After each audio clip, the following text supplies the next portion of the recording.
Halo, perkenalkan kami dari kelompok 10 dari kelas B yang beranggotakan Nisrina, William, dan Aradana. Pada kesempatan kali ini, kami akan mempresentasikan tugas besar material teknik kami dengan judul pemilihan material bagian luar helm. Latar belakang dari penelitian ini adalah Indonesia merupakan negara ketiga dengan jumlah kendaraan sepeda motor terbanyak. Sekitar 80% dari jumlah kendaraan bermotor di Indonesia adalah sepeda motor.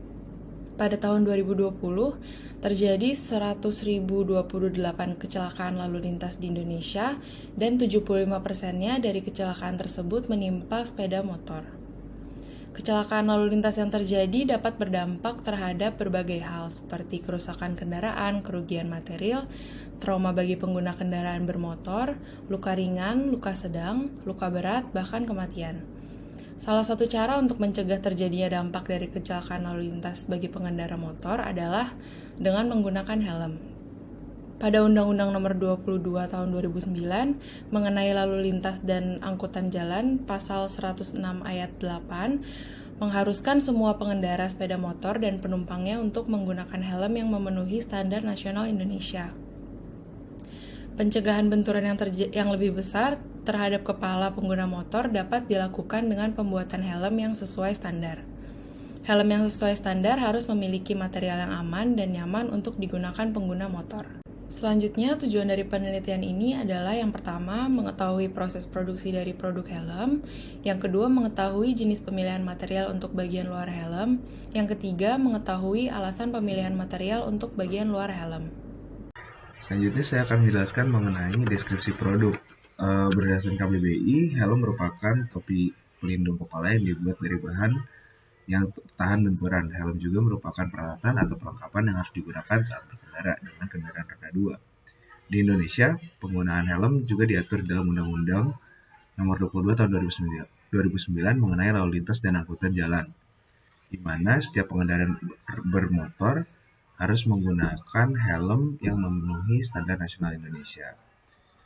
Standar nasional Indonesia ini mengatur spesifikasi helm yang harus dipenuhi, yaitu melalui ketahanan material, ketahanan akan radiasi, dan ketahanan akan reaksi kimia. Selain itu, perlengkapan helm juga harus memenuhi standar perubahan suhu dan tidak mengalami pelapukan. Selanjutnya, saya akan menjelaskan mengenai proses produksi dari bagian luar helm. Baik, dalam penjelasan proses produksi dari bagian luar helm dibagi menjadi 4 garis besar. Proses produksi yang diawali dengan injection molding, kemudian dilanjutkan oleh pengecatan dan pengaplasan, kemudian masuk ke tahap assembly, dan diakhiri oleh inspeksi.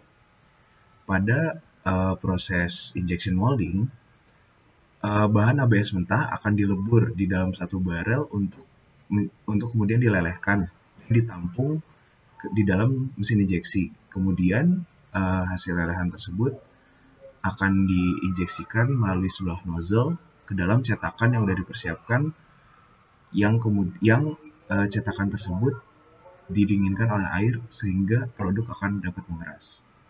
Kemudian di proses kedua,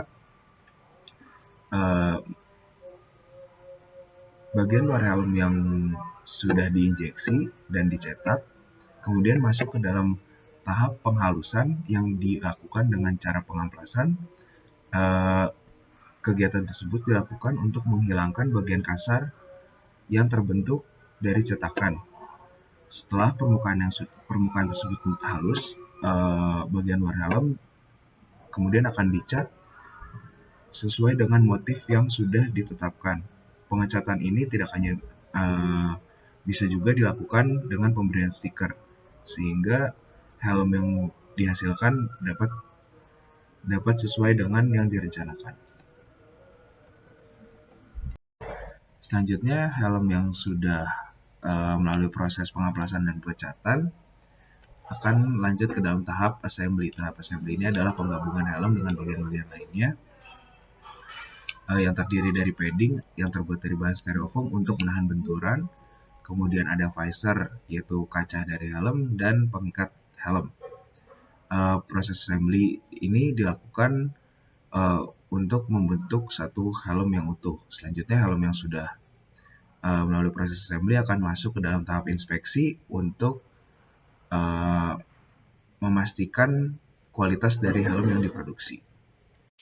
Untuk bagian selanjutnya akan dijelaskan mengenai jenis material yang digunakan dalam pembuatan helm. Terdapat 3 bahan utama dalam pembentukan helm, yaitu termoplastik, trifiber composite, dan full carbon.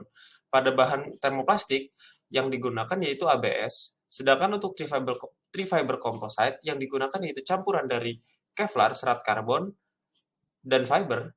Yang terakhir yaitu full carbon, di mana helm yang berbahan full carbon merupakan helm yang sangat kuat dan ringan.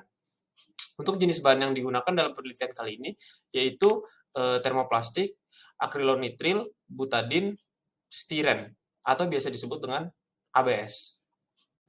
Untuk selanjutnya akan dijelaskan mengenai apa sih alasan pemilihan material tersebut untuk digunakan sebagai bahan dasar helm. Terdapat beberapa alasan digunakannya termoplastik ABS sebagai salah satu bahan helm, yaitu yang pertama, plastik ABS mudah dibentuk menjadi bentuk yang diinginkan, di mana plastik ABS mudah dibentuk jika dipanaskan dan mengeras jika didinginkan. Untuk yang kedua, plastik ABS juga memiliki karakteristik yang kuat dan dapat meredam benturan jika terjadi kejadian yang tidak diinginkan.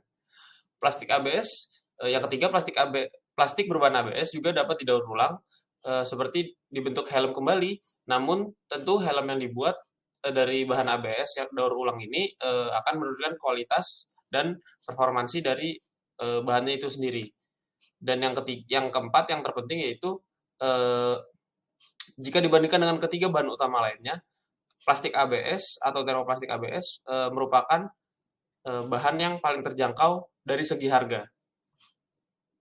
Kesimpulan dari penelitian ini adalah yang pertama, proses produksi dari helm meliputi proses pencetakan dengan menggunakan alat injection molding, proses penghalusan, proses pengecatan, pemberian motif dengan stiker, pemberian lapisan akhir, penggabungan komponen helm, proses inspeksi, dan packaging. Yang kedua, material yang dapat digunakan untuk memproduksi helm adalah material termoplastik, trifiber composite, serat karbon. Material acrylonitrile butadiene styrene atau ABS banyak digunakan untuk helm-helm dengan standar nasional. Yang ketiga, alasan pemilihan ABS sebagai material untuk bagian luar helm adalah karena material ABS memiliki karakter yang kuat dan tidak mudah pecah jika terjadi benturan. Selain itu, material ini juga dapat meredam benturan yang terjadi sehingga dapat menurunkan resiko terjadinya cedera. Dan yang terakhir, saran untuk penelitian ini adalah yang pertama, sebaiknya pemilihan produk yang akan diteliti harus melalui proses manufaktur dalam proses produksinya. Dan yang kedua, penelitian serupa sebaiknya melakukan kunjungan langsung ke tempat pembuatan produk yang akan diteliti agar memberikan gambaran lebih jelas mengenai produk yang akan diteliti.